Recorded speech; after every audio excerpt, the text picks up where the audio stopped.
Words and meaning. சொல்லும் பொருளும் இணை பிரியாமல் இருக்கும். அது பரமேஸ்வர பார்வதி மாதிரி அப்படின்னு காளிதாசர் சொல்கிறார். சொல்லும் பொருளும் சொல்லிருந்தால் அதுக்கு பொருள் இருக்கணும். அப்புறம் பொருள் இருந்தால் அதுக்கு ஒரு சொல் இருக்க தான் செய்யும்.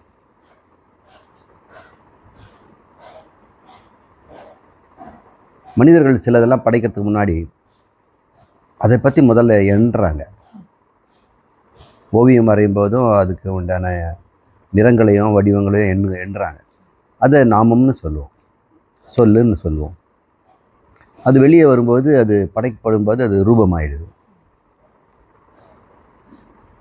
நாமளே மனசில் நாமங்களை உண்டாக்குறோம் எண்ணங்களாக. மாம்பழம் அப்படிங்கிறது வரைய போகிறேன்னா மாம்பழத்தினுடைய உருவத்தை நான் எண்ணுகிறேன். மாம்பழங்கிறதே என் முதல்ல எண்ணமாக தான் வருது. அப்புறம் அது சொல்லாக என்கிட்ட பிறக்கிறது. வெளியே மற்றவங்களுக்கு கேட்கும்போது அது பொருளாக விளங்குது. இப்போ நான் மாம்பழங்கிறது என்கிட்ட நாமம் என் வாயிலேருந்து வருது. இப்போ உங்ககிட்ட அதே நாமம் பொருளாகுது. என்கிட்ட மாம்பழங்கிற பொருள் தான் மாம்பழம்னு சொல்லாக மாறிச்சு. இப்போ என்கிட்ட நான் ரூபமும் இருக்குது, சொல்லும் இருக்குது. நான் சொன்ன உடனே சொல்லு பொருளாகுது. என்கிட்ட பொருள் சொல்லாகுது, சொல்லு உங்ககிட்ட பொருளாகுது. அது பொருளாகிறது பேர் தான் பொருள்படுதல் அப்படிங்கிறாங்க. எனக்கு என் எண்ணங்கள் பொருள்படுது.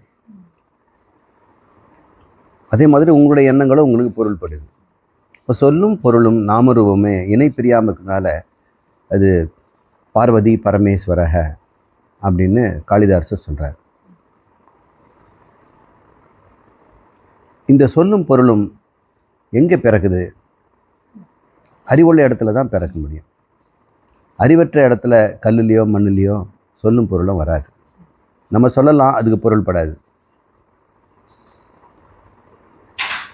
சரி, இப்போ நமக்கு இல்லை சொல்லும் பொருளும் பிறக்கிற இடம் எதுன்னு பார்த்தோம்னா, பிறக்கின்ற இடம் ஒன்று, பிறப்பதற்கு காரணமாக இருக்கிறதும் ஒன்று இருக்கும். இந்த பிறக்கின்ற இடத்த நாம் புத்தி அப்படின்னு சொல்கிறோம். புத்திங்கிறது நாமரூபங்களுடைய தொகுப்பு தான். குழந்தைக்கு புத்திங்கிற ஒரு கருவி இருக்குது, ஒரு கரணம் இருக்குது அதுக்கிட்ட. ஆனால் அதில் எந்த விதமான நாமரூபமும் எழுதப்படலை. நாளுக்கு நாள் அது புத்தியின் மூலம் புது புது பெயர்களை கண்டுபிடிக்குது. அது வேலையே நாமங்கள் உண்டு பண்ணுறது தான், கண்டுபிடிக்கிறது தான். இது என்ன, இது என்ன, இது என்னன்னு பாருங்கள். 3லேருந்து 4, 5 வயசு வரைக்கும் குழந்தைங்க எங்கே கூட்டிகிட்டு போனாலும் தொட்டுடும். தொடக்கூடாதுன்னு சொல்கிறதுக்கு முன்னாடி தொட்டுடும். ஏன்னா அதுக்கு இது என்ன அப்படின்றது வருது. இது என்ன, நாம் அதுக்கு பேரெல்லாம் சொல்கிறோம். இவங்க யார், இவங்க யாருன்னு உறவு சொல்கிறேன். இவங்க அத்தை, இவங்க உனக்கு மாமி, இவங்க உனக்கு சித்தி சித்தம்மா அப்படின்லாம் சொல்கிறோம். இந்த நாமரூபங்கள் தோன்றுவதற்கும் இருப்பதற்கும் இடம் தேவைப்படுது. அந்த தோன்றும் இடம் புத்திங்கிறோம். அதை நினைவில் வச்சுக்கிறது சித்தம்ங்கிறோம். இப்போ சித்தமும் புத்தியும் நினைவகமாகவும் உற்பத்தியாகமாகவும் இருக்குது. புத்தி உற்பத்தி பண்ணுது, நினைவு அதை வச்சு பாதுகாக்குது. இது ரெண்டுமே ரொம்ப முக்கியமான ஒரு அந்த காரணத்தில் ஒரு அம்சம். ஒரு கால் ஒரு மனிதனிடம் இருக்கின்ற அந்த புத்தியை அழிச்சிட்டோம்னா என்ன ஆகும்?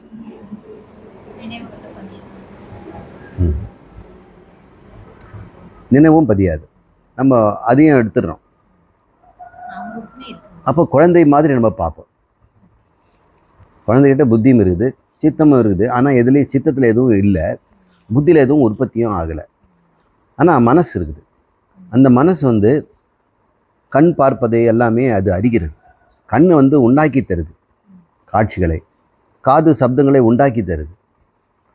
அதை இது சப்தம் என்றும் ரூபம் என்றும் அறிவதற்கு இந்திரியங்களோடு சேர்ந்த மனங்கிறது இந்திரியங்களோடு சேர்ந்துருது. இந்திரியங்களோடு சேர்ந்து இந்திரியமாக மட்டுமா, இந்திரிய பிரத்யேகமாக மட்டும் இருந்ததுன்னா இந்திரியங்களை மட்டும் அறிவதாக இருந்ததுன்னா எமோஷனே இருக்காது. அது இப்போ மனதுக்கு கொஞ்சம் எமோஷனும் உண்டாகுது. இப்போ மனங்கிற கருவி புத்தியை சித்தத்தை விட்டுடுவோம். மனம் மட்டும் என்ன பண்ணுது? எமோஷ்னல், உணர்வு ரீதியாக இருக்குது. புத்தி அறிவு ரீதியாக. இந்த உணர்வு வருவதற்கு ஏதாவது காரணம் இருக்கணும் இல்லை? அதுக்கு புலன்கள் வருகின்ற இந்திரிய காட்சி, இந்திரியன் மூலம் கிடைக்கின்ற உணர்வுகள், அந்த உணர்ச்சி என்போம். அதனால் மனசில் ஏற்படுவது உணர்வுங்கிறோம்.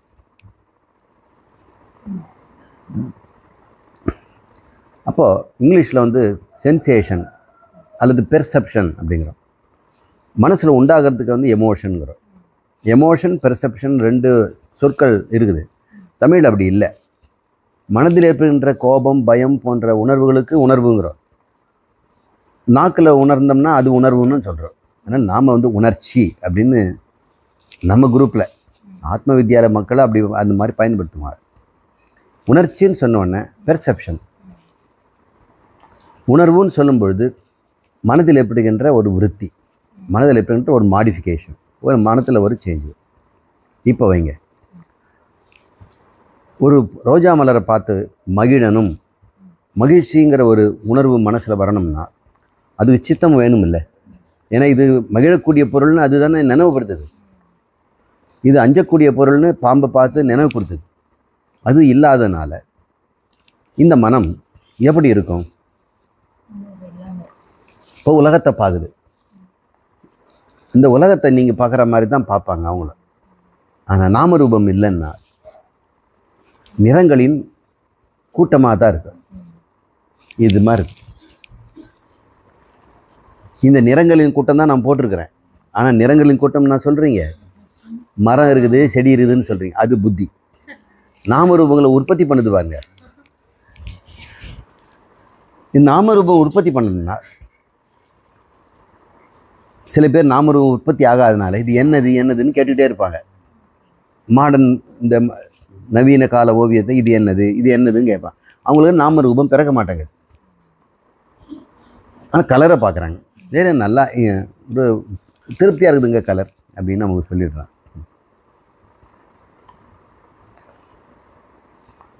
அது சப்தங்களும் அதே மாதிரி. மனம் இருக்கும், ஆனால் சித்தமும் புத்தியும் இல்லைன்னா வெறும் சப்தங்கள், இனிமையான சப்தம், குழல் சப்தம், வீணை சப்தம், டமருகம், மிருதங்கம், இது மாதிரி சப்தங்களெல்லாம் கேட்கலாம். அது மனதில் உணர்வுகளை உண்டாகும். அந்த உணர்வுகள் எப்படிப்பட்டதாக இருக்கும்? இன்பகரம், துன்பகரம்லாம் அதுக்கு சித்தந்தான் அதுக்கு ஞாபகப்படுத்துது. அனாதி காலத்துலேருந்து சித்தம் அது வந்து சொல்லியிருக்குது.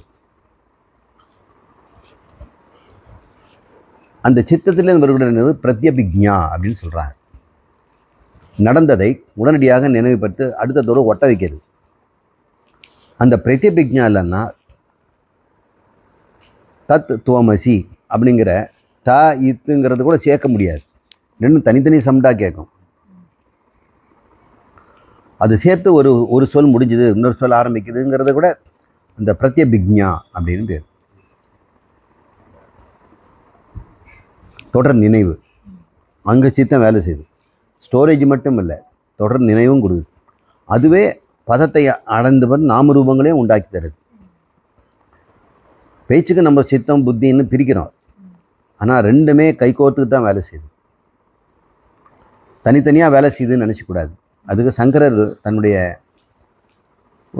உபதேச சாகசிரிங்களை எப்படி சொல்கிறாரு, அவர் எப்படி விளக்கணும்னு அவருக்கு கையில் தோணுச்சு. வெத்தலைங்களை ஒரு 10 வெத்தலையை கையில் வச்சுக்கிட்டு அதில் ஊசியில் குத்தினோம்னா தனித்தனியே தான் போகுது அது. ஆனால் ஒரே சமயத்தில் போன மாதிரி தான் நமக்கு தெரியும்.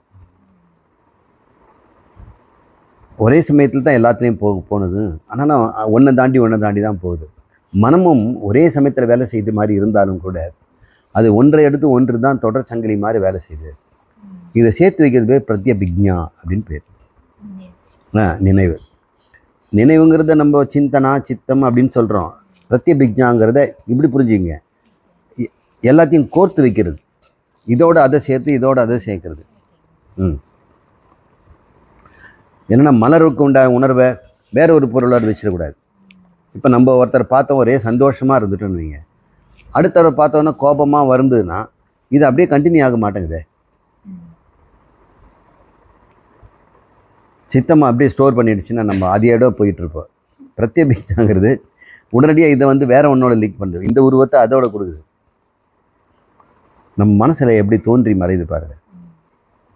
இப்போ புத்தியும் சித்தமும் கொஞ்சம் கொஞ்சமாக நாம ரூபங்களை விட விட நமக்கு இந்த உலகங்களெல்லாம் வண்ணமயமாக தெரியும், சப்தமயமாக தெரியும், ஸ்பரிசமயமாக தெரியும், அப்புறம் கந்தமயமாக தெரியும்.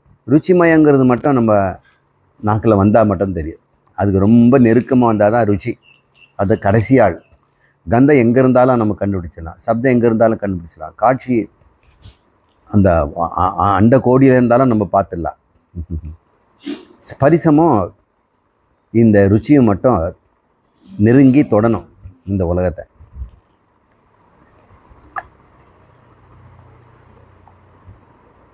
ஒருவேளை ஒரு மனிதனுக்கு இந்த சித்தம் முழுசாக நீக்கிட்டு அவனுக்கு மனமும் இந்திரியங்களும் மட்டும் கொடுத்துருந்தா, இது வரைக்கும் ஒன்றுமே அவனுக்கு தெரியாது, நல்ல ஒரு ஸ்ட்ராங் குழந்தை மாதிரி இருக்கிறான், அவனுக்கு ஒரு புத்தி இப்போ இருக்குது. அப்போது அவங்ககிட்ட அப்பா சொல்கிறார், காண்பதெல்லாம் பிரம்மம் அப்படின்ற. இப்போ அவனுக்கு அது அர்த்தம் புரியணும் இல்லை, காண்பதெல்லாம் என்ன அப்படின்போது தொட்டு எல்லாம் காட்டுறார். இந்த மாதிரி தொடுவதாலும் இதெல்லாம் என்னெல்லாம் உனக்கு கிடைக்குதோ அதெல்லாம் பிரம்மம் அப்படின்னு அவன் சொல்லிட்டாருன்னா அவன் வாழ்க்கை எப்படி இருக்கும்? அவனுக்கு தத்துவமசியெல்லாம் சொல்லணுமா? ஒன்றும் வேண்டியதில்லை. காண்பதெல்லாம் பிரம்மம் தான், பிரம்ம நிர்குணம் அப்படின்னு கூட நமக்கு விளக்க வேண்டியதில்லை. சகுனமாக இருந்தாலும் கூட அவனுக்கு நிர்குணத்தை அவன் புரிஞ்சுக்கிறான். ஏன் நான் இவங்ககிட்ட எந்த குணத்தையும் உண்டாக்கலையே, இவங்கிட்ட தமோ குணமோ ரஜோ குணமோ கோபதாபங்களோ உண்டாக்காதனால தானும் நிர்குணமாக இருக்கிறான். இந்த நிறங்களும் சப்தங்களும் கூட எந்தவித குணத்தையும் எழுப்பாததுனால அது இது பச்சை நிறம்னு பிரிக்கிறது கூட புத்தி வேணும். இது பச்சைன்னு நாம ரூபத்தை சொல்கிறது, நீலம் இது நீல பச்சை அப்படின்னு, அது கூட இவனுக்கு இல்லை. அப்போ அவங்க சொல்லி பாருங்க, இந்த பிரம்மம் வர்ண ஜாலங்களாக தானே இருக்கு. அந்த பிரம்மம் தன்னை வர்ண ஜாலமாக தான் வச்சிருக்குது, சப்த ஜாலமாக வச்சிருக்குது, ஆனந்தமாக இருக்குது. இந்த பின்னப்பட்டு பகுதிப்பட்டு இங்கே வந்து இந்த பொருள் முடியுது, இந்த இடத்துல இன்னொரு பொருள் ஆரம்பிக்குது, இந்த தெரு இங்கே முடியுது, இங்கே வீடு ஆரம்பிக்குது, வீடினுடைய கூரை இங்கே இருக்குது, கூரைக்கு மேலே வானம் இருக்கிறது, எந்த ஒரு எட்ஜுமே இருக்காது, விளிம்புகளே இருக்காது. உண்மையிலே விளிம்புகளை பார்க்கறது தான் நாமரூபம். நாமரூபம்லாம் விளிம்பு போயிடும். இந்த படத்துலேயே இந்த விளிம்பு வெண்மையும் அந்த நிறமும் இருக்குது, அந்த விளிம்பை நாமரூபம் உண்டாக்குது. இல்லைன்னா லென்ஸை கழட்டிட்டு விளிம்புகள் இருந்தாலும் அது விளிம்பாக தெரியாது. ஒரு பொருளினுடைய ஒரு விளிம்பு அது எண்டு அப்படின்னு நமக்கு தெரியாது. மனம் இப்போ சாந்தமாக இருக்கும். இதை நீங்கள் அனுபவிங்க. தனிமையிலையும் பாருங்கள், உலகத்துக்கு போய் பாருங்கள், வர்ணமயமாக இருக்கு.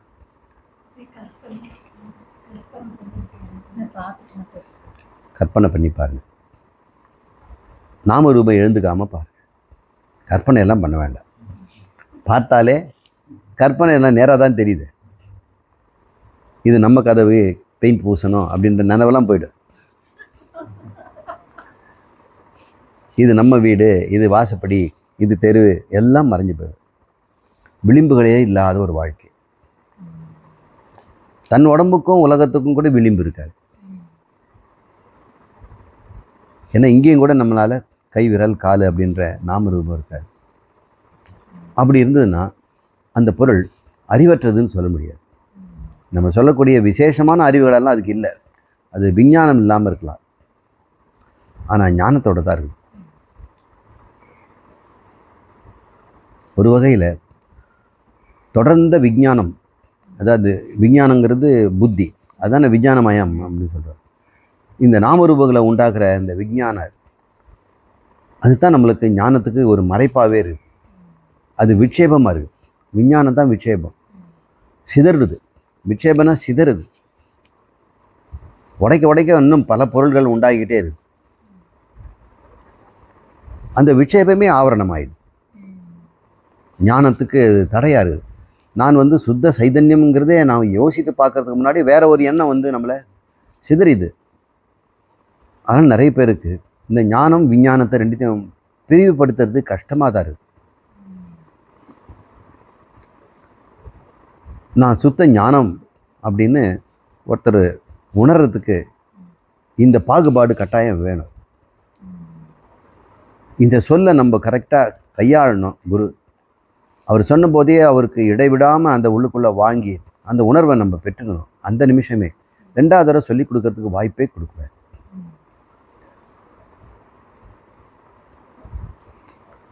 ஒவ்வொரு முறையும் சைதன்யம் என்ன, ஞானம் என்னங்கிறத விளக்கி விளக்கி சொல்லுவது, சொல்லும் பிறகும் அது அந்த விளங்கிக்காமல் இருக்கின்ற நிலை நம்ம பார்க்கும்போது இது மாதிரியெல்லாம் உதாரணம் சொல்ல வேண்டி வருது. நாம ரூபங்களும் அதனால் நிறைய பேர் குழந்தையாகவே இருந்தால் எவ்வளோ நல்லாயிருக்கும் அப்படின்னு சொல்கிறோம். குழந்தையாக இருந்தோம்னா நடக்க தெரியாது, டாய்லெட்டுக்கு போனால் கழுவு தெரியாது, அப்படியெல்லாம் இருக்க வேண்டாம். குழந்தை மனசு தான் நமக்கு. நாம ரூபங்கள் வராமல் இருந்தால் பள்ளிக்கூடம் அனுப்புறது நாம ரூபங்களை அதிகப்படுத்திடும். இப்போ பள்ளிக்கூடம் போகலான்னு என்ன ஆகும்?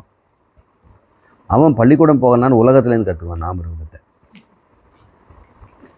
இந்த கற்றல் அறிவு நாம ரூபங்கள் எப்போ ஒருத்தனுக்கு குறையுதோ நாமம் கெட கெடும் அப்படின்னு திருவள்ளுவர் சொல்கிறார். இந்த சம்சாரமே நாமம் கெட கெடுங்கிறார்.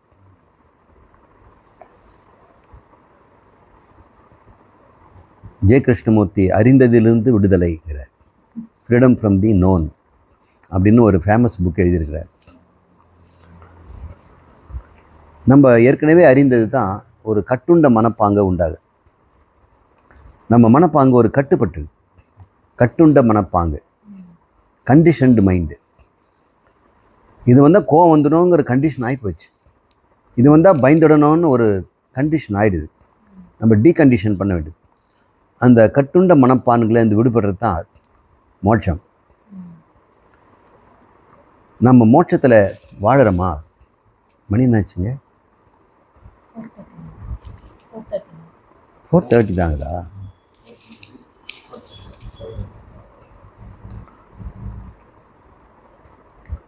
நம்ம இந்த நாம ரூபத்திலேருந்து விடுபடுறது தான் கொஞ்சம் கொஞ்சமாக கட்டு விடுறோம்.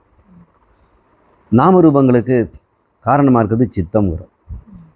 அது வாசனை ரூபமாக எண்ணங்களை உற்பத்தி பண்ணி, நினைவை உற்பத்தி பண்ணி நமக்கு இந்த சம்சாரத்தில் ஆழ்த்திடுது. யாருக்குமே வைராக்கியமும் வரமாட்டேங்குது. இந்த உலகம் உண்மைன்னு இந்த புத்தி நம்ப வைக்குது. எப்போ இந்த நாம ரூபங்கள் அழியுதோ, புத்தி இந்த உண்மை தருகின்ற சக்தியை இழக்குதோ, அதுதான் உண்மைத்தன்மை தருது. புத்தி தானே விசாரித்து வச்சா அது உண்மையை கண்டுபிடிக்குது. மற்றபடி இந்த மனம் பிரமாணமாக தான் வேலை செய்யுது. பிரமாணம் வந்து உண்மையும் தரதில்லை, பொய்யும் தரதில்லை, இருக்கிறத காட்டுது, அவ்வளோதான். அது வசு தந்திரம். கண்ணு இருக்கிறத காட்டுறதோட சரி. இது உண்மையாக பொய்யான்லாம் அது வந்து கண்ணு சொல்லாது. காணல் சொல்லக்கூடிய இந்த வறண்ட பூமி, அங்கே நீர் தெரிஞ்சு அந்த காணல் நீருங்கிறோம். அந்த காணல் பூமியில் நீர் தெரிவதை கண்ணு காட்டி கொடுத்துரு, அது உண்மைன்னு அது சொல்லலை. எந்த பிரமாணமும் உண்மைன்னு சொல்கிறதில்ல. புத்தி தான் விசாரித்து அது உண்மையா பொய்யான்னு நிச்சயம் பண்ணணும். அதுதான் நிச்சயாத்மிக புத்தி, விவசாயாத்மிக புத்தி அப்படின்னு பேர். விவசாயாத்மிக புத்தின்னு நிச்சயம் பண்ணுறது, குழம்பக்கூடாது, தெளிவில்லாமல் இருக்கக்கூடாது. அப்போ கர்மயோகத்துக்கும் அவர் வந்து புத்தி யோகம்னு தான் பேர் வச்சிருக்கார். புத்தி யோகம்னா நிச்சயம் பண்ணணும். அந்த நிச்சயங்கிறது என்ன? புருஷார்த்த நிச்சயம்தான். நான் வாழ்வதும் சம்பாதிப்பதும் எல்லாமே மோட்சத்துக்கு தான் அப்படிங்கிறது தான் விவசாயாத்மிக புத்தி. அந்த புத்தி, விவசாயாத்மிக புத்தி இருந்ததுன்னா உங்கள் கர்மம் வந்து நிலையாக இருக்கும். உங்களை வந்து மோட்சத்தான் கொண்டு போகும். அந்த கர்மம் பந்தத்துக்கு கொண்டு போகாது. அந்த புத்தியை விவசாயாத்மிக புத்தியாக மாற்றினோம்னா நாம ரூபங்கள் நிச்சயம் கெடும். இப்போ விவசாயாத்மிக புத்தியாக அதை மாற்றுறது நிச்சய புத்தின்னா, நான் மோட்சம், நான் பிரம்மம், நான் இரண்டற்றவன் என்றதில் நிச்சயமாக இருக்கணும்.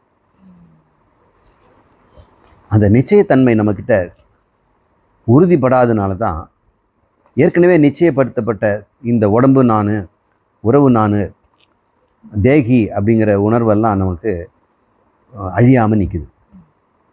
நம்ம ஒன்றும் மறந்துடுறதில்லை, நாம் பிரம்மங்கிறத நிச்சயம் பண்ணாமல் இருக்கிறோம். எல்லாரும் அகம் பிரம்மங்கிறத இருக்கிறாங்க. நிச்சயம் பண்ணிட்டாங்களா? நிச்சயம் பண்ணிட்டாங்கன்னா கரெக்டாக புரிஞ்சுக்கிட்டாங்கன்னு சொல்லலை, உன்னை நிச்சயம் பண்ணிக்கிட்டீங்களா? உன்னை நம்மளை நாம ரூபமற்றவன், நிர்குணம் அப்படின்னு நிச்சயம் பண்ணிட்டோமா? அதை தினமும் நிச்சயம் பண்ணிக்கிட்டே இருக்கணும். நான் பிரம்மம் வேண்டாம், நான் நிர்குணம். அப்போ கோவம் வந்த உடனே நான் நிர்குணம், பயம் வந்தால் நிர்குணம், சுகம் வேணும்னு ஆசைப்பட்டா அதுவும் நிர்குணம். உனக்கு தான் ஏற்கனவே சுகஸ்வரூபம், உனக்கு எதுக்கு சுகம் நாடுதல்? இந்த மனநிலை, இது பேர் நிதித்தியாசனம், இது பேர் நிஷ்டை. அந்த மாதிரி சூழ்நிலையில் நம்ம இருக்க பழகணும். வலுக்கட்டாயமாக இதுக்கு சோதனை வரக்கூடிய இடத்துல நம்ம போய் தலையை இட்டுக்கூடாது. முடிஞ்ச வரைக்கும் தேவையில்லாத இந்த விவகாரத்தில் குறைக்கிறது. இல்லை நான் தான் இதெல்லாம் புரிஞ்சிட்டேன்ல, இனிமேல் நான் துணிச்சலாம் நான் செய்திருவேன்னு சொல்லக்கூடாது. அதுக்காக வேண்டாத ஒரு விவகாரத்தில் நம்ம தலையிட்டோம்னா அது இழுத்து செல்லப்படும். நீங்கள் பதில் சொல்லிக்கிட்டே இருக்க வேண்டியிருக்கு.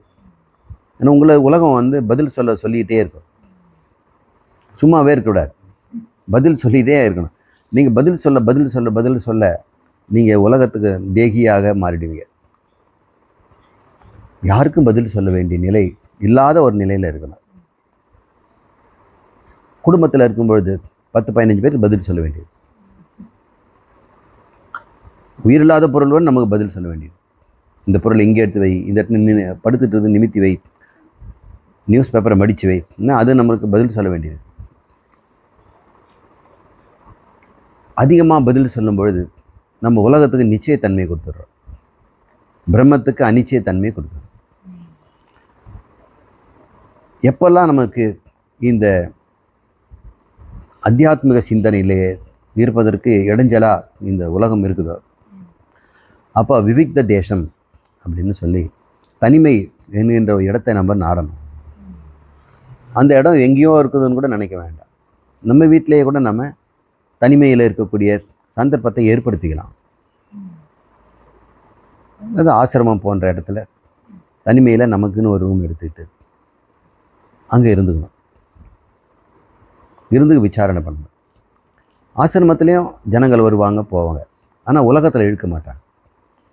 அதிகமாக உலகத்தில் இழுக்கிற மக்கள் வர்றதை ஆசிரமம் தவிர்க்குது. 10th ரிசல்ட் பாஸ் ஆகிட்டேன், என்ன கோர்ஸ் படிக்கணும்னு ஆசிரமத்தை கேட்குறாங்க. மறுபடியும் நமக்கு பழைய சிந்தனையிலேருந்து நாம ரூபங்களை எடுத்து இந்த கோர்ஸ் அந்த கோர்ஸுன்னு சொல்ல வேண்டியது. அது நாமம் கெடுறதுக்கு வழி இல்லாமல் பண்ணிடுது. இவ்வாறு நம்ம நாம ரூபங்களை பற்றி சிந்தித்தோம். இந்த புத்திக்கு நாம ரூபங்கள்லேருந்து விட்டு தொலைக்க முடியாதுங்கனால அதை நிச்சய புத்தியாக மாற்றிடணும், குறிக்கோளை மாற்றிடணும். அதுதான் முமுட்சுத்துவம், அதுதான் மோட்ச இச்சை. வீடு பேர் தான் நமக்கு ஒரே குறிக்கோள் அப்படின்னு வச்சிட்டோம்னா, ஒவ்வொரு ஸ்டெப் எடுத்து வைக்கும்போது இது நம்ம வீடு பேருக்கு ஏதாவது பிரயோஜனமா, உலக மக்கள் ஏதாவது பார்த்தோம்னா இது நமக்கு வீட்டுக்கு பிரயோஜனமா, இது நம்ம குழந்தைக்கு இது பிரயோஜனமா, இதாக ஒரு சாக்லேட் பார்த்தா இது நம்ம வீட்டுக்கு வாங்கி போகலாமா, எது பார்த்தாலும் ஒவ்வொரு ஸ்டெப்புமே ஒரு பிரயோஜனமாக தான் எடுத்து வைக்கிறாங்க. வீட்டை விட்டு வெளியே வந்தால் கூட ஒரு பிரயோஜனம் இல்லாமல் எங்கேயும் கால் நடக்கிறதில்ல. சில பேர் கால் போனவங்க கூட போப்பாங்க, அது கூட பிரயோஜனம்தான் அவங்களுக்கு. இங்கே போகக்கூடாது, பிரயோஜனம் இல்லாமல் வாழணுங்கிற ஒரு பிரயோஜனம் அவங்களுக்கு. அப்படியே இருக்கிறாங்க. ஒரு பிரயோஜனம் கருதியே இந்த உலகத்தை பார்த்தோம்னா, இந்த உலகம் உனக்கு பிரயோஜனமாக தென்படும் பொழுது அது உண்மைத்தன்மையை பெறுது. அது பேர் தான் சத்திய புத்திங்கிறோம். அது உண்மை. ஒரு பொருளும் உனக்கு பிரயோஜனம் இல்லைன்னு ஆயிடுச்சுன்னா இந்த உலகம் இப்படி உன்னை தொந்தரவு பண்ணும். அந்த பிரயோஜன நிலையை நம்ம குறைக்கணும்னா எளிமையான வாழ்க்கை தேவைப்படுது. அதிக பிரயோஜனத்தை நம்ம நாட வேண்டியதில்லை. இதுக்காக நம்ம ஒரு வாழ்க்கை முறையை நம்ம அமைச்சிக்க வேண்டியிருக்குது. இந்த பிரயோஜனங்கள் இருக்க தான் நாம ரூபங்களும் அதிகமாகுது. ஒரு பொருள் பிரயோஜனம் தெரிஞ்சிருச்சுனாலும் இன்னொரு பொருள் அதை காட்டிலும் பயனுள்ளதுன்னு வரும்போது இன்னொரு புது நாம ரூபத்தை நம்ம கண்டுபிடிக்கிறோம். இதுக்கு 3 ஸ்டார்னா அதுக்கு 4 ஸ்டார் 5 ஸ்டார் இதெல்லாம் நாம ரூபங்கள் தான். புத்திக்கே வேலை இல்லாமல் சித்தத்துக்கு வேலை இல்லாமல் வாழணும்னா அது அழிக்கிறதுங்கிறது சாதாரண முடியலை. நமக்கு கொடுக்கப்பட்ட கருவி அது தன் வேலையை செய்தே ஆகும். நாம் என்ன பண்ணணும்னா புதிய நாம ரூபங்களை உண்டு பண்ணாமல் இருக்கலாம். இதுதான் சங்கல்பம் இல்லாமல் இருத்தல். புதிய பிரயோஜனங்கள் தேடாமல் இருக்குது.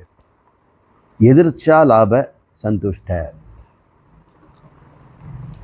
எதிர்பாராமல் எதிர்பாராமல்னா நீயாக முயற்சி செய்யாமல் கடையில் போய் வாங்காமல் நீ ஏதாவது காரியம் ஒன்று செய்யாமல் உனக்கு பிராரப்தத்தில் அனுபவப்படுத்தி கிடைக்கும். பிராரப்தத்தில் நீ ஆனந்தமாக இருக்கலான்னு தான் புண்ணியம் கொடுக்கப்படுது. ஆனால் நீங்கள் கார் வாங்கணும்னு அது சொல்லலை. நாம் அந்த புண்ணிய காலத்தில் ஆனந்தம் வருது, கார் வாங்குகிறோம். ஒருவேளை கார் வாங்கலைன்னா நம்ம புண்ணியத்தை வீண் பண்ணிடுவோமா? இல்லை, ஆனந்தமாக இருப்போம். அந்த புண்ணியம் வரைக்கும் உங்களை ஆனந்தமாக தான் இருக்கும். துக்கம் தரதுக்காக நம்ம ஒன்று வாங்க வேண்டியிருக்குது. சில பொருளை வாங்கின பிறகு துக்கம் வருதுல்ல.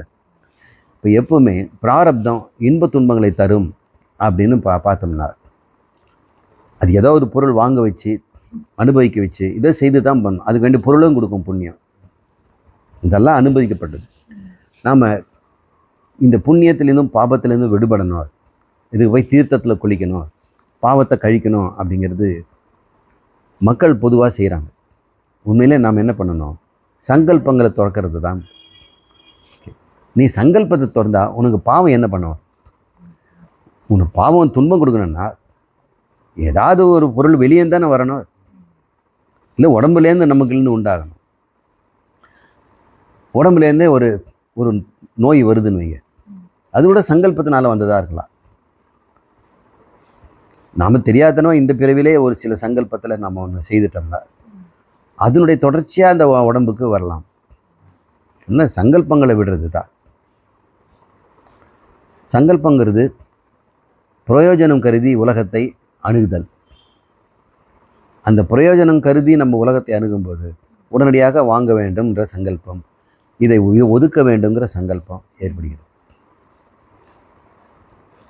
இதை நம்ம அன்றாட நம்ம வாழ்க்கையில் சிந்திச்சுக்கிட்டே வந்தோம்னா நமக்கு தெளிவு வந்துக்கிட்டே இருக்கும். நமக்குன்னு ஒரு ஒரு ஒரு ட்ரிக்கு கிடைக்கும். ட்ரிக்குன்னா ஒரு சாதனம் கிடைக்கும். இந்த உலகத்தை சீப்போ இது என்ன அப்படின்னு சொல்கிற அளவுக்கு மனம் உறுதிப்படணும்னா நமக்கெல்லாம் ஒரு ட்ரிக்கை நம்ம கண்டுபிடிக்கணும். குருநாதர் பொதுவாக தான் சுட்டி காட்ட முடியும். நமக்குன்னு ஏதாவது ஒன்று நம்ம உண்டாக்கிக்கிறது தான் மனனம். அதுக்கு நிதித்தியாசனத்துக்கு அது தேவைப்படுது. இதுக்கு ரொம்ப கஷ்டப்பட வேண்டாம். நாம் எந்தெந்த விஷயத்துலேருந்து விடுபட்டோம், எந்தெந்த நாமரூபங்கள் எனக்கு கிளர்ச்சி ஏற்படுவதில்லை, அந்த நாமரூபங்கள் அடியோடு என்கிட்ட மறைஞ்சு போச்சு அப்படின்னு பார்த்தோம்னா இந்த பம்பரம், கோழி, என்னென்னவோ சின்னது தேவையில்லாமலே என்னென்னவோ பண்ணிக்கிட்டு இருப்போம். அத்தனையும் இப்போ நம்ம அது போனதை நம்ம கவனிக்கிறோம் இல்லையா? அதுலேருந்தே தெரியும் ஒரு பொருள் ஒவ்வொரு குறிப்பிட்ட மனநிலைக்கு தான் இன்பம் தருது. குழந்தை மனநிலைக்கு தான் டமன்னு எந்நேரம் அடிக்கிற சத்தம் கேட்குது. இப்போ பின் வீட்டில் ஒரு பையன் காலையிலேருந்து சாயங்காலம் வரைக்கும் ஏதாவது குச்சியில் வச்சு டப்புன்னு விதவிதமாக அடிப்பான். அதுவரை பழனிக்கு போகிறவங்கெல்லாம் இந்த தெருவாக அடிச்சுட்டு போவாங்க இல்லையா? அதெல்லாம் பார்க்கும்போது குழந்தைகளே செய்யணும்னு அந்த மனநிலை இருக்கும்போது அதை செய்கிறான். அப்புறம் கொஞ்ச நாள் வேறு ஒரு மனநிலை வந்த பிறகு அந்த பொருள் அவனுக்கு பிரயோஜனம் இல்லாமல் போயிடுது. இன்பம் தருகின்ற தன்மை அது விட்டுடுது. அந்த பொருளுக்கு இன்பம் தரும் சக்தி இல்லாமல் போயிடுது. நம்ம மனநிலை தான். இப்போ நம்ம மனநிலை எப்படி வச்சுக்கிறோம்ன்றதை பொறுத்து இந்த உலகம் நமக்கு இன்பம் துன்பம் தரும் சக்தியை அது இழக்க நேருகிறது. ஒரு பொருள் இன்பம் தருவதற்கும் துன்பம் தருவதும் உண்டான சக்தியை நம்ம மனம்தான் தருது. ஒருத்தர் நம்மளை திட்டுறாங்க, துன்பப்படுத்துகிறாங்க அப்படின்னா உங்கள் மனநிலையை தான் அதை துன்பப்படுத்துவதற்கு ஒரு வாய்ப்பை தருது. அவன் துன்பப்படுத்துகின்ற சக்தியை தருது. ஒரு சில சமயத்துலேயே அதே சொல்ல வரும்போது அந்த சக்தி இருக்கிறது இல்லை. சில சமயம் மனசு ஒரு மாதிரி இருக்கும் பொழுது அதுக்கு அபாரமான சக்தி அது கொடுத்துடுது. ஒரே சொல் தான். அப்பா செல்லமாக சொல்கிறார், மண்டு மண்டு இங்கே வா அப்படின்னு சொல்கிறாரு. அப்போது அந்த அந்த கோபத்தையோ பயத்தையோ விருப்பையோ உண்டாக்குற சக்தி அதுக்கு இல்லை. வேறு யாராவது ஒருத்தர் வந்து இந்த போது வர மண்டு அப்படின்னு சொல்லிட்டோம்னா நம்ம மனநிலை அதை வந்து துன்பம் தரக்கூடிய சக்தியை அந்த சொல்லுக்கு தருது. இந்த உலகத்துக்கு உன்னை துன்பப்படுத்தவும் இன்பப்படுத்தும் சக்தியே கிடையாது.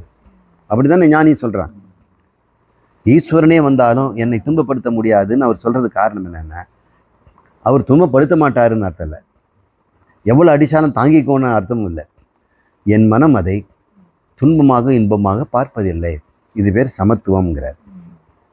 இந்த சமத்துவ பாவனையை தான் கௌசல்யம்ங்கிறார். அதான் விவசாயாத்மிக புத்திங்கிறார். விசாரித்து விசாரித்து குசலம் செய்வது, விசாரித்து பார்ப்பது, சமத்துவமாக பார்க்குறது. இந்த விசாரணை நம்ம செய்ய பார்க்கும்போது நம்முடைய மனநிலையினுடைய தன்மை தானே உலகம் எனக்கு துன்பமும் இன்பமும் தருவதற்கு இடம் தருது. இந்த மனம் எப்படி இருந்தால் இந்த உலகம் என்னை துன்பமோ இன்பமோ தராது. அவற்றுக்கு வேண்டிய சக்தியை இது கொன்றுவிடும் அப்படின்னு நீங்கள் கண்டுபிடிங்களேன். ஒரு சின்ன முயற்சி. நம்ம லேபரட்டரி தானே மனசு. நமக்கு எங்கேயும் போய் இது ஆராய்ச்சியெல்லாம் பண்ண வேண்டியது. பெரிய பெரிய ஃபேக்ட்ரியில் போய் எம்ஆர்ஐ ஸ்கேன் எடுத்து இந்த மனதினுடைய ஆராய்ச்சியெல்லாம் பார்க்க வேண்டியது. நாமளே பார்ப்போம் இந்த மனநிலையினுடைய தன்மை எப்படி இருந்தால் எனக்கு துன்பமும் இன்பமும் தருது. இந்த மனநிலை மாறி போச்சுன்னா ஒரு தரம் இன்பம் தந்ததே துன்பம் தருதே. எனக்கு காய்ச்சல் இருக்கும்போது ஒரு மனசில் ஒரு விரக்தி வருதுன்னு வைங்க, உடம்பு முடியல அப்படின்னும்போது இன்பம் தருகின்ற பால்கோவா கூட நமக்கு கசக்குது.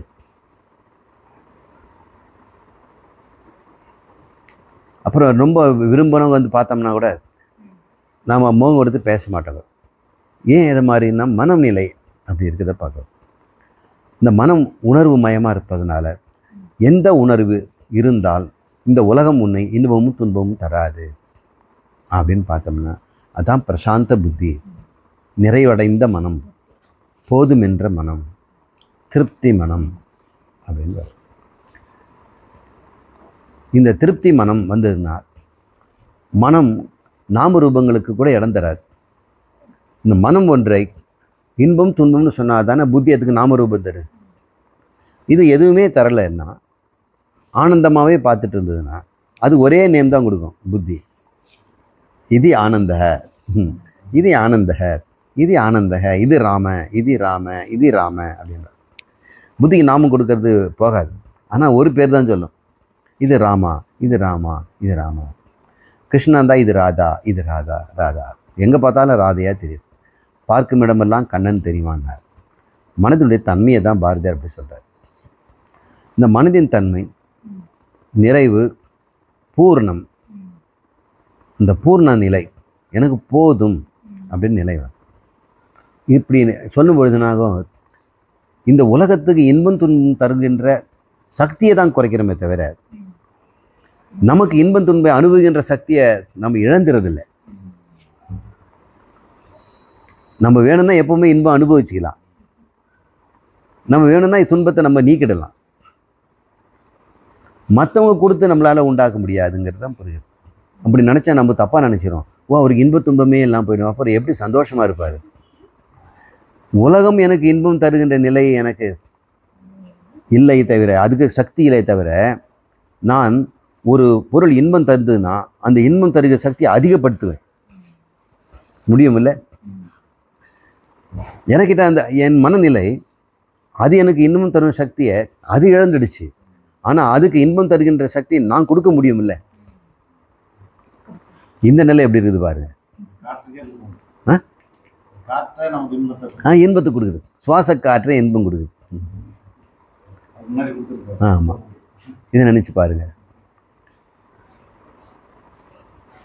இப்போ வசு தந்திரம் விட புருஷ தந்திரத்தை விட வசு தந்திரம், இந்த இடத்துல வசு தந்திரத்தை விட புருஷ தந்திரம் அதிகமாக இருக்குது. என்ன எனக்கு இது இன்பம் தர வைக்கும் அப்படின்னு நம்மளுக்கு சொல்லி நம்ம இன்பமாக அனுபவிக்கலாம். சில சமயம் பல்வலி இருக்கும், ரொம்ப அதிகமாக இருந்தால் தான் மாத்திரை சாப்பிடணும். கொஞ்சமாக இருந்துச்சுங்க, அது ஒரு இதமாக இருக்கும். கொஞ்சமாக அப்படி பல்லு அமுக்கி அது அந்த ஒரு வலியை அனுபவிச்சுக்கலாம். மனநிலை, இந்த மனநிலை திருப்தியில் இருந்ததுன்னா எதையுமே இன்பமாக்க முடியும். துன்பத்தை விளக்கணுங்கிற அவசியமும் இல்லாமல் போயிடும். எப்படியோ நாம ரூபத்திலேருந்து ஆரம்பிச்சு ஒரு முக்தி நிலை எப்படி இருக்குன்னு நம்ம புரிய வைக்கிறோம். அடுத்தது, நாம் இத்தனை காலம் சிரவணம் பண்ணிட்டு இருக்கிறோமே, ஒரு பிரேக் பாயிண்ட், நம்ம ஞானம் அடைஞ்ச நிலை எப்போ வந்திருக்கோம்? வந்துடுச்சா? இன்னும் கொஞ்ச நாள் ஆகுமா? எப்படி இருக்கும் அப்படின்னு ஒரு சந்தேகம் இருக்கலாம் நமக்கு எல்லாருக்கும். குருநாதர் வந்து பேசிக்கிட்டே இருக்கிறார், புக்கு மேலே புக்கை வந்துக்கிட்டே இருக்குது.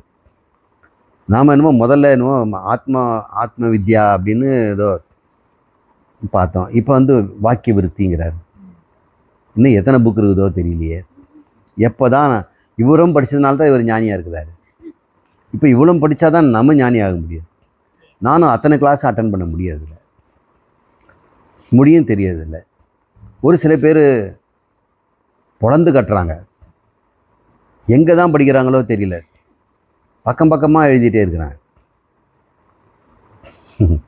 அவங்கள பேர் பிப்ளோஃபிலின்னு பேர். பிப்ளியோஃபிலி. சும்மா புஸ்தகம் படிச்சுக்கிட்டே இருப்பான். புதுசாக புஸ்தகம் வந்தால் படிப்பான். அவங்களெல்லாம் வந்து பிராந்தி கிளப்பிடுவாங்க. அவங்க உலகம் எங்கே போகுதுன்னே தெரிஞ்சுக்காம அவங்க பாட்டு ஏதோ எழுதிட்டே இருக்காங்க. காரசாரமாக எங்கேயோ கர்மா பற்றி பேசியிருந்தா அது தர்மா பற்றி பேசிட்டு இருக்காரு. வேறு ஏதோ ஒன்று அங்கே போயிட்டே இருக்கும். இன்னும் அவருக்கு இன்றைக்கி டக்குன்னு ஏதோ ஒரு புக்கில் படித்ததுன்னா இதை வந்து சொல்லிடணும். அப்படியும் இருக்கிறாங்க. இதை பார்க்கும்போது மற்றவங்களுக்கு அவர் மேலே ஒரு பயமும் வரும், சில பேர் வெறுப்பும் வரும், சில சமயம் தன்மேலே வெறுப்பு வரும். நம்ம வந்து ஞான சூன்யம் போல்றது, நமக்கு இந்த அளவுக்கு நம்மளால் பேச முடியலையே, இந்த அளவுக்கு விளக்கத்தை தர முடியலையே. அவங்க சுலபமாக விளக்கிட்டாங்க, நமக்கு சொன்ன பிறகு தான் புரியுது, ஐயோ நமக்கு கூட இது தெரியும் போட்டிருக்கு, நானா இது வந்து உண்மைன்னு எனக்கே தெரியல. அவங்க சொன்ன பிறகு அது ஓஹான்னு சொல்லும்போது எனக்கும் தெரியுமே அப்படின்னு. ஆனால் எனக்கு தெரிஞ்சது உண்மைன்னு எனக்கே தெரியல, அது தப்பாக கூட இருக்கும்னு இந்த குழப்பமெல்லாம் இருந்துக்கிட்டே இருந்ததுன்னா நமக்கு என்னைக்கு நம்ம ஞானியானோன்னு தெரியாது. ஒரு பையனை கூப்பிட்டு என்னைக்கிடா நீ ஆம்பளையான அப்படின்னா அவன் டேட் சொல்ல முடியுமா? It happens gradually. அவனுக்கு தெரியாமலே மீசம் முளைச்சிடுது, குரல் மாறிடுது. முன்ன மாதிரி குழந்தைத்தனம்லாம் இல்லை. சின்ன சின்ன வேலையெல்லாம் அம்மா முன்னெல்லாம் செய்யும்போது ஓடி ஓடி செய்வான். இப்போ வந்து தெருமுனையில் இருக்க கடைக்கு போய் இது வாங்கிட்டு வேணால் போக மாட்டான். சில வேலையெல்லாம் அவன் செய்ய மாட்டான். எண்ணெயிலேருந்து இவன் ஆனான் அப்படின்னா அவன் தெரியாது. இப்போ குழந்தையிலேருந்து எப்போ நம்ம வந்து யவனமானோம், குமாரத்துக்கு தாண்டினோம் அப்படின்னு நமக்கு தெரியல. மலர்வது கண்ணுக்கு தெரியலை, பூ மலருது, மலர்ந்து தான் செய்யுது. ஆனால் எப்போ மலர்ந்துன்னு யாராலும் சொல்ல முடியல. ஒரு சடன் சேஞ்ச், ஒரு ஈவெண்ட்டாக இந்த ஞானம் இல்லை. ஞானம் வந்து உங்களுக்கு ஈவெண்ட்டாக இருக்கலாம், ஆனால் நீங்கள் அந்த நிதித்தியாசனம் பண்ணாதான் நம்மளுடைய உணர்வு நமக்கு விடுபட்டோன்னு தெரியும். இந்த நிதித்தியாசனம் சிரவணத்தோடையே வருது, ஏதோ ஸ்டெப் பை ஸ்டெப்பு கிடையாது. சில சமயம் நிதித்தியாசனம் ஆரம்பத்தில் கூட இருக்கலாம், நமக்கு நாமே சிலதெல்லாம் சோதனை பண்ணிகிட்டு இருப்போம். குரு தான் நடுவில் வந்து சிரவணம் பண்ணி அது போக்கு மாத்துறார். சிந்தனைகள் எப்போவுமே ஆத்மா பற்றியும் உலகத்தை பற்றியும் இருந்துட்டு தான் இருக்கு. அந்த தியானம் இருக்கு. நாம் சிரவணம் பண்ணிட்டோமே. சிரவணம்னா என்ன? தாத்பரிய நிச்சயம். தாத்பரியம்னா வேதாந்த தாத்பரிய நிச்சயம். வேதாந்தத்தினுடைய தாத்பரியம் என்ன? உட்கருத்து என்ன? மைய கருத்து என்ன? என்ன? நான் என்பது பிரம்மம். இவ்வளோதான் அது கரெக்டாக சொல்லு. ஆத்மா பிரம்மம். ஆத்மாங்கிறது தமிழில் நான். நான் பிரம்மம். அது நிச்சயம் பண்ணியாச்சா? அப்போ சிரவணம் முடிஞ்சுது. நிச்சயம் பண்ணலன்னா மனனம் பண்ணணும். நிச்சயம் ஆகிற வரைக்கும் மனனம் ஆகும். அதுக்கு பலவிதமான மனன கிரந்தங்கள் எல்லாம் இருக்குது. இப்போ வாக்கிய விருத்தியை கூட ஒரு நல்ல மனன கிரந்தம் தான். சில கிரந்தங்கள் சித்தி கிரந்தம்னு பேர்.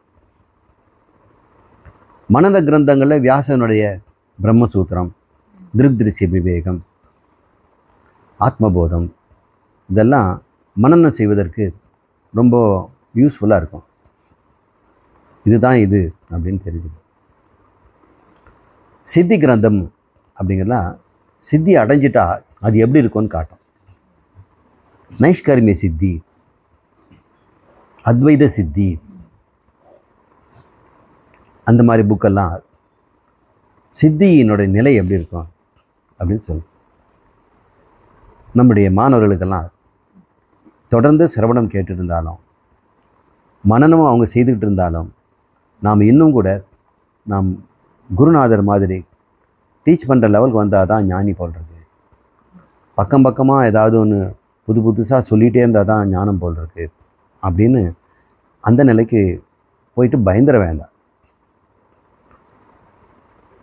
உங்கள் உணர்வில் என்ன மாற்றம் இருக்குது அதை பாருங்கள். புலன்கள் பகவான் ஒரு ஸ்லோகத்தில் அழகாக சொல்கிறார். ஸ்திதப்பிரஜன் அவனை பற்றிய விளக்கத்தை 2வது அத்தியாயத்தில் சொல்கிறார். அவனுக்கு புலன் எப்பொழுதும் போல விஷயத்தோட சஞ்சாரம் பண்ணிக்கிட்டு இருக்கான். காது வழக்கம் போல் கேட்டுக்கிட்டு தான் இருக்கு.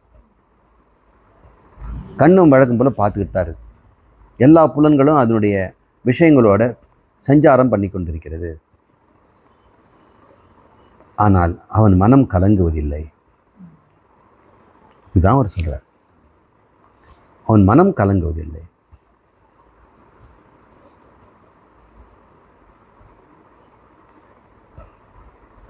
ந விஜிகுத்தக, அவனு எதுக்கும் ஆசை. இதுதான் உங்கள் அடையாளம். நம்ம ஜீவன் முக்தனாக இருக்கிறோமா, விடுபட்டுட்டோமா அப்படின்னு. இந்த உலகத்துலேருந்து விடுபடுறதெல்லாம் இல்லை, புலன்களேருந்து விடுபடுறதில்லை, மன கலக்கத்துலேருந்து விடுபட்டுட்டோமா. முன்னெல்லாம் ஒவ்வொரு சின்ன சின்ன விஷயங்களும் மனதை கலக்கடிக்க செய்யும். அது உத்விக்னமனா, உத்விக்னமனாக அப்படின்னு சொல்லலாம். இந்த மனம் கலங்கும், தடுமாறும். விக்ன மனம், அது உத்விக்ன மனம். இவனுக்கு இப்போ அனுத்விக்னமனா, இவன் கலங்குவதில்லை. இதுதாங்க அடையாளம். உங்களுக்கு நீங்கள் தான் அந்த அடையாளம். அந்த அடையாளம் உங்களுக்கு என்னன்னு காட்டி கொடுத்துருக்குறேன். ஆனால் நானும் அப்படி தானே இருக்கிறேன். வழக்கம் போல தான் நான் அதே ஆஃபீஸ்க்கு போகிறேன், அதே வேலைக்கு போகிறேன், அதே ஜனங்களோட இருக்கிறேன், அத்தனையும் செய்கிறேன், அதட்டுறேன், மிரட்டுறேன், வேலை வாங்குகிறேன், எல்லாமே நான் செய்கிறேன். ஆனால் உள்ளுக்குள்ளே எந்த விதமான மனம் உடைந்த நிலை இன்னும் ஒன்று இல்லைல்ல. மனம் உடைஞ்சிடும்ல சில பேருக்கு. அந்த சொல்லு ரொம்ப சொல்லும் போதே மனசுக்கு அது பயத்தை கொடுக்குது. மனம் உடையிறதுங்கிறது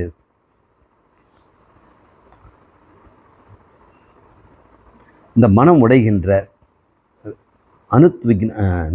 உத்விக்ன மனம், இந்த சொல் நீங்கள் வச்சுங்க. மனம் உடைந்து போதல், தடுமாறுதல், கலக்குறுதல், இல்லாத நிலையை எப்பயாவது சமயம் கலக்கிறோம். இப்போ அது குறைஞ்சிக்கிட்டே வருதை நீங்கள் பார்க்கலாம். ஒரு நிலை வரும் பொழுது கலங்கவே கலங்க. என்ன வேணாலும் சுற்றுச்சூழலில் மாற்றங்கள் வந்தாலும் ஒரு விதமான கலக்கமும் இல்லாத ஒரு மனம் வந்துடுச்சா அது முக்தன் தான். அது வந்தது கூட தெரியாமல் நீங்கள் வாழ்ந்துக்கிட்டு இருப்பீங்க. ஆனால் உங்களுக்கு அந்த பயம் இருந்துக்கிட்டே இருக்கும். இந்த இந்த நமக்கு சிரவணம் பத்தலை இது உடனடியாக நடக்கும், எல்லாருக்கும் நடந்துருது. ஆனால் நம்முடைய பலகீனமான மனசில் இந்த புத்தி உங்களை வந்து ஏமாற்றிக்கிட்டே இருக்கு. இன்னும் நீ அந்த சொல்லுக்கு அர்த்தமே தெரியல, இந்த சொல்லை நீ தப்பாகவே புரிஞ்சு வச்சிட்ருக்க, இப்போ அவங்க வேறு மாதிரி அர்த்தம் சொல்கிறாங்க, நீ வேறு மாதிரி புரிஞ்சு வச்சிட்ருக்கிற, இன்னும் திடீர்னு குருவே மாற்றி சொல்கிறாரு.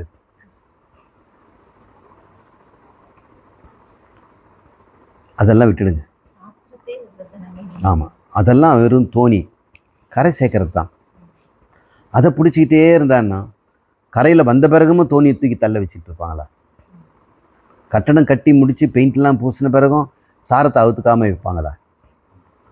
அதனால் நம்ம சாரம் நமக்கு வேண்டியதில்லை. கட்டடம் முடிஞ்சது, கட்டுண்ட மனம் இப்போ விடுபட்ட மனமாயிடுது. கட்டுண்ட மனம் புலன்களோடு கட்டுப்பட்டு புலன் அசைந்தால் இங்கே அசைது.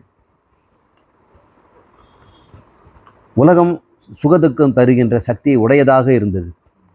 இப்போது இந்த மனம் இது இஷ்டப்பட்டால் மட்டும் சுகத்தை அது தருவதற்கும், இது இஷ்டப்பட்டால் மட்டும் துங்கத்தை அனுபவிக்கக்கூடிய அளவுக்கு மனம் மாற்றம் வந்திருக்கு.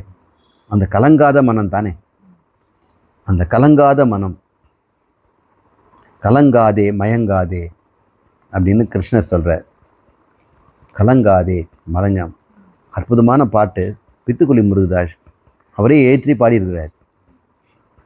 பகவத்கீதையை அப்படியே சொல்லியிருக்கார்.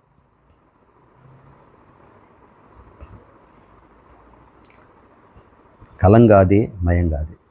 மயங்குதல்னா மோகம், கலங்குதல்ங்கிறது உத்விக்னம், உத்விக்ன மனக.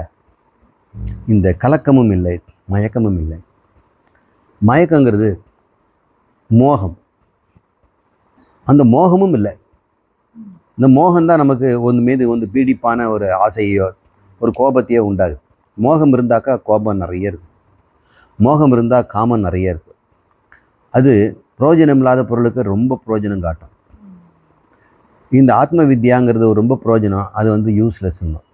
இது பேர் மோகம். புத்திக்கு வந்த நோய், மனதுக்கு வந்த நோய் கலக்கம். இந்த புத்திக்கும் மனசுக்கும் கலக்கமும் மோகமும், சோகம் மோகம். இந்த சோகங்கிறது உடைந்த மனம். அது சொல்ற சோக மோக பசியும் நோக அப்படின்னு பாட்டு. எல்லாரும் கொஞ்ச நேரம் யோசனை தான் பண்ணிப்பாங்க. நம்ம மனம் கலக்குறுதா, மோகம் அடையுதா? புத்தி மோகம் அடைவதில்லை, மனம் கலங்குவதும் இல்லை.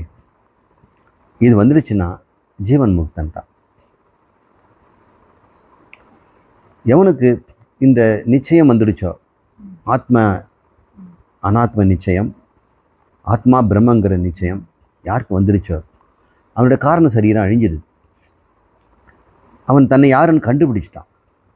இது வரைக்கும் கை முன்னாடி உள்ளங்கை நெல்லிக்கு மாதிரி இருந்த ஆத்மாவை பல பிறவிகளாக காணாமல் இருந்தான். இப்போ ஆத்மாங்கிற வஸ்து அவனுக்கு தெரியுது. இன்னும் தெரியல எனக்கு ஆத்மான்னு யாரும் சொல்லக்கூடாது. ஆத்மா எனக்கு தெரியுது, நான் தான் அது. தெரியுதுன்னா இன்னொன்றாகலை, தெரிந்து கொண்டேன் நான் அது என்று. இதோட காரண சரீரம் முடிஞ்சு போச்சு. ஆனால் இந்த பிறவியில் அடுத்த பிறவிக்கு வேண்டியது வித்து போயிடுச்சு, அது வறுத்த விதையாயிடுச்சு காரண சரீரம். ஆனால் பிராரப்தத்தினால வறுத்துட்டா நல்லா சாப்பிடலாமல, கடலையை முளைக்காது அது. இப்போ நம்முடைய வாழ்க்கை வறுத்த கடலை, முளைக்காது. ந பிரசவேன அசனேன, சாப்பிட்றதுக்கு அது நல்லா இருக்கு. அந்த மாதிரி இந்த வாழ்க்கையை சாப்பிட்டுட்டு இப்போ அனுபவிப்போம். எப்படி அனுபவிப்போம்? மனக்கலக சோகம் மோகம் இல்லாமல் தெளிந்த மனசோடு, நிம்மதியான மனசோடு இது வாழ்ந்துட்டு இருந்தால் போதும். மற்றபடி நம்முடைய ட்ரெஸ்ஸோ நடை உடை பாவனைகளோ உலகங்களையோ எதையும் மாற்றிக்க வேண்டாம். இந்த மனநிலை இப்படி வந்த உடனே ட்ரெஸ்ஸில் இந்த பிளாட்டன்ட் கலர்ஸு, ஃப்ளம்பாயன்ட்டு ஆட்டிடியூட்ஸு இதெல்லாமும் போயிடும். ஆனால் நான் மாற்றிக்க வேண்டாங்கிறதுனால அப்படியே இருந்துக்கணுன்ற அவசியம் இல்லை. அது வேற ஒரு கட்டுண்ட மனம் ஆகிடும். நம்ம மாறிட்டோம்னு சொன்னால் வேஷம் போடுறோமோ இந்த மாதிரி எண்ணெல்லாம் வரக்கூடாது. உண்மையிலேயே இந்த மனக்கலக்கமும் மோகமும் சோகமும் உள்ளுக்குள்ளே போன உடனே இந்த உலகம் இன்பம் துன்பம் தருகின்ற நான் கொடுத்தால்தான் சக்தி, அது அதனுடைய சக்தி அதுகிட்ட இல்லை, என்கிட்ட இருக்கின்ற நிலை உங்களுக்கு வந்த பிறகு அப்போது இன்பம் தருவதற்கு இந்த உடை நமக்கு அவசியம் இல்லை. இன்பம் தருவதற்கு இப்பேற்பட்ட ஒரு வாகனங்களும் வசதிகளும் பொருளும் இதெல்லாம் தேவையில்லை அப்படின்னு நமக்கு தெரிஞ்சிடும். மெல்ல மெல்ல அதெல்லாம் போகும். மாறாதுன்னு நான் சொல்லலை, மாறும். ஆனால் மாறணும் அப்படின்னு கட்டாயமும் கிடையாது. அது மாறியே தீருங்கிறது உண்மை. ஆனால் நமக்கு இன்னும் மாறாமல் இருக்கிறோமே ட்ரெஸ்ஸில், அதனால் நம்ம இன்னும் மாறலையோன்னு நினச்சிக்காதீங்க. ஏன்னா இன்னும் பழைய ட்ரெஸ்ஸை கிழிச்சு போட முடியுமான்னு அது தீர வரைக்கும் போட்டு தானே ஆகணும். இனிமேல் வாங்குகிற ட்ரெஸ்ஸில் மாடிஃபிகேஷன் இருக்கும் கட்டாயம். இனிமேல் வாங்குகிற செருப்பில் மாடிஃபிகேஷன், இனிமேல் செய்கின்ற உறவுகளில் மாடிஃபிகேஷன் இருக்கும், இனிமேல் கையாளுகின்ற விதத்தில் மாடிஃபிகேஷன் இருக்கும், இனிமேல் நாம் செல்கின்ற இடத்துலையும் மாடிஃபிகேஷன் இருக்கும். அப்படியே ரொம்ப மாற்றங்கள் வருவதை நம்ம பார்க்கலாம். ஏற்கனவே இருக்கிறத நம்ம அழிக்க வேண்டியதில்லை, அதை அனுபவித்து விட்டுடுவோம். பழைய செருப்பு இருந்துட்டு போட்டோம், எதுக்கிட்டா போகிறோம்.